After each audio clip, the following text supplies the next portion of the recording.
We're turning now to an important global story about a man you should know about, Vincent Lambert. Vincent Lambert, shown here in his hospital bed, is being called France's Terri Schiavo. At age 32, the Frenchman became a quadriplegic with severe brain damage following a car accident. 10 years later, his life seems to be in the court's hands. Lambert does need assistance to receive food and water, but he is not sick, not in a coma. He breathes unassisted, and Lambert's internal organs function normally. Despite all of that and possible evidence of improvement, a French court recently ordered the hospital to deny Vincent Lambert food and water, starving him to death at the request of his wife.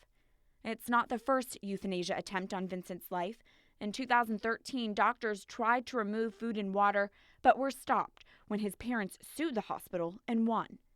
Lambert's situation has not yet captured the same global attention as the recent Alfie Evans case, but Pope Francis has spoken out in defense of the Frenchman's life. Le persone come Vincent Lambert.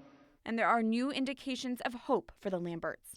The Jérôme Lejeune Foundation, based in France, has drawn up a petition with nearly 100,000 signatures to protect Vincent.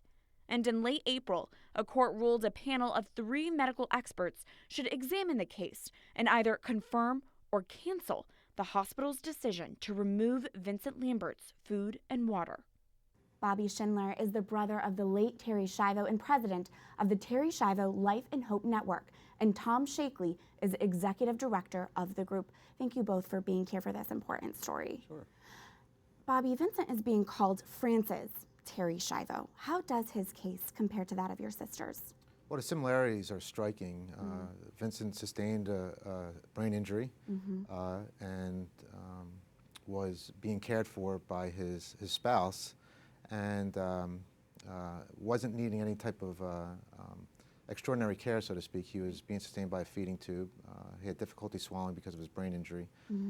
But nonetheless, for his wife, came to the point where she no longer wanted to care for him and decided to take the steps to end his life. So that was very similar to what happened in my sister's situation. The parents stepped in, outraged by this decision, and began their fight, the spouse, to stop this from happening. It got into the court system, and that's where we are now. And so it's very similar, where the spouse took the steps to end the life of a brain-injured loved one, and the parents stepped in to stop it from happening. It's an ugly battle.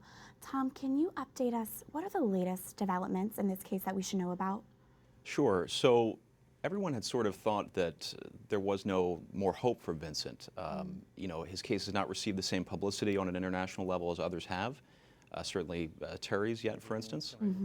But surprisingly, last month, while the hospital that is taking care of him had been expected to decide to withdraw treatment, a series of things happened where the hospital essentially seems to be trying to position itself so that it doesn't have to make this decision. The hospital is now seeking to appoint a public guardian for Vincent. So this would be somebody that is done through the French secular authorities, not somebody who's appointed either by Vincent's wife or by his parents. So it looks like there's hope, but still ultimately, depending on what happens with the public guardian, things could go either way. And we need to keep monitoring to see what happens.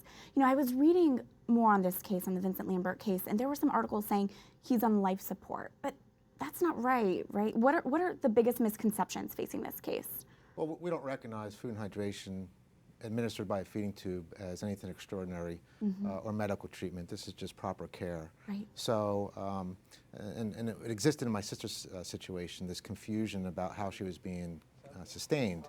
So because of their brain injury, they have difficulty swallowing and therefore need the help of a feeding tube, which is the only thing sustaining them. So people need to understand that that's what we're talking about here, the removal of his the denial of his basic care, his food and water, which would result in a death by dehydration and starvation, which is what happened in my sister's case. Oh my goodness. Right, and so the thing to keep in mind here is when people speak about end-of-life issues, when a Christian or a Catholic speaks about end-of-life issues, it's generally with the idea that somebody's life is coming to an end, and the question is about what sort of appropriate care that can be given to respect their dignity at that point.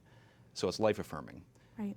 When other folks tend to speak about end-of-life scenarios or end-of-life protocols, in Vincent's case, it usually means that somebody wants to impose an end-of-life situation. It means that somebody wants to end life, and so they're going to speak about end-of-life issues. So two radically different meanings of the term to be aware of, especially in Vincent's case. Even though Vincent can keep on living and does not have a terminal illness. Well, that's right. At all right now. You know, we talked about some hope and optimism in this case. How optimistic are you both that he will be able to continue to get food and water?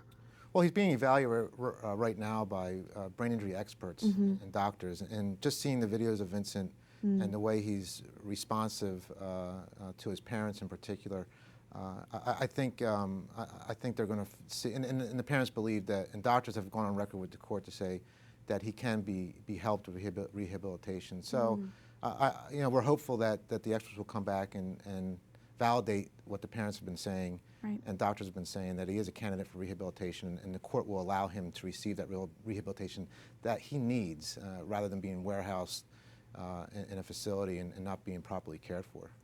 Yeah, the phrase sunlight is the best disinfectant, right, is common in law, and it's especially applicable in cases like this. When you see the humanity of somebody like an Alfie Evans or like a Vincent Lambert, and especially in Vincent's case where you see, you know, he actually does have a minimal ability to swallow and to taste certain things, to do certain things, beyond even the ability that was demonstrated in Terry's case.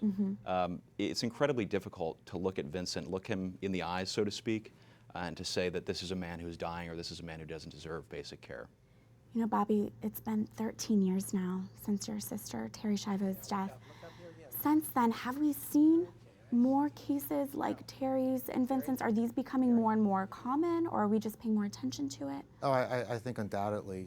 If we can use the calls that we're receiving on our crisis lifeline at our network as an indication of kind of the climate or the barometer of our healthcare system today, I think there is a need to be concerned with certain treatment decisions, and how loved ones who are advocating, or those who are advocating for loved ones, are really being stripped or being denied of their decision-making power to get the proper treatments they're asking for. So yeah, I think it's something we need to be concerned about, and with these cases now, with the Alfie case and the Charlie Gard case, I think it's putting this issue on more people's radar, and why we need to be concerned and really advocate for our loved ones if we're ever in these types of situations.